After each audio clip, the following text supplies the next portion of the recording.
The Harrington estate was the kind of place that could make anyone feel small.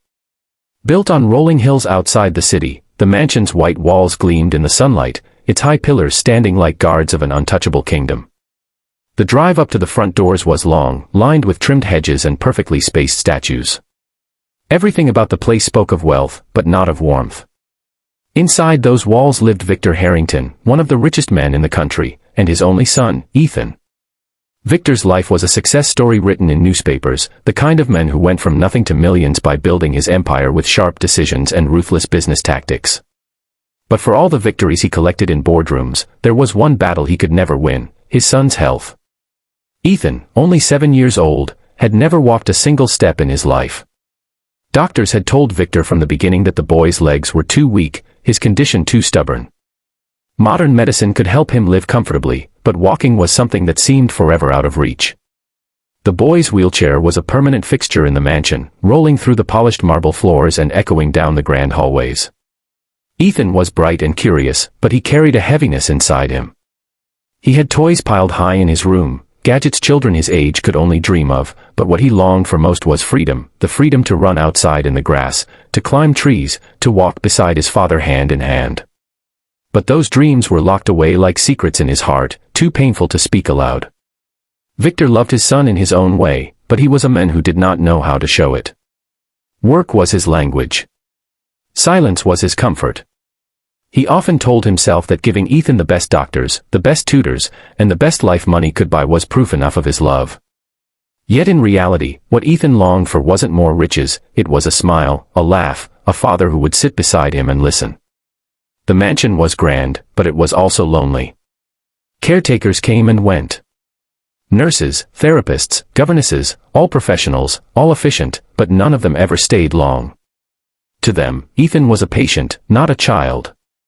They followed schedules, checked boxes, and kept their distance. Ethan learned to expect nothing more, keeping his hopes buried. That changed the day Clara arrived. She was not what Victor expected. He had hired her reluctantly, convinced by a family friend who insisted she had a gift for children. Clara stepped into the mansion carrying nothing but a small suitcase and a smile that seemed out of place in the cold, echoing halls. She was young, with bright eyes that seemed to notice everything and a laugh that slipped easily from her lips. Unlike the others, she didn't introduce herself to Victor with polished professionalism. Instead, she bent down to Ethan's level, looked him right in the eyes, and said, "Hi, Ethan. I've been waiting to meet you." For the first time in months, Ethan smiled back. Clara wasn't like the others. She didn't treat Ethan like he was fragile glass. She talked to him as if he were capable, strong, and important. When she pushed his wheelchair through the garden, she didn't just point out flowers, she asked him what he thought they smelled like, what names he would give them if he could invent his own. When they sat in the library, she didn't just read stories, she acted them out, complete with silly voices and dramatic gestures, until Ethan laughed so hard tears rolled down his cheeks. Victor noticed, though he pretended not to.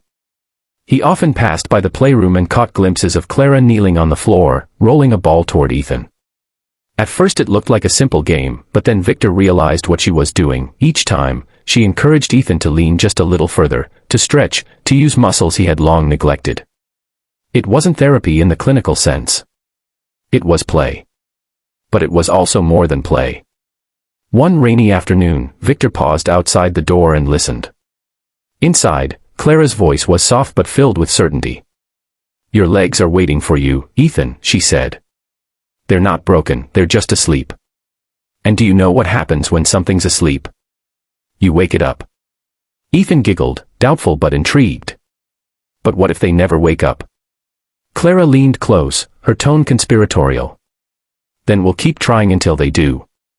Because sometimes, miracles take time." Victor's heart tightened in his chest. He wanted to step inside, to tell her not to fill the boy's head with fantasies, not to make promises that couldn't be kept. Yet something stopped him. Maybe it was the light in Ethan's eyes, the kind of hope Victor hadn't seen there before. Maybe it was the way Clara believed every word she said, as though doubt had no place in her world.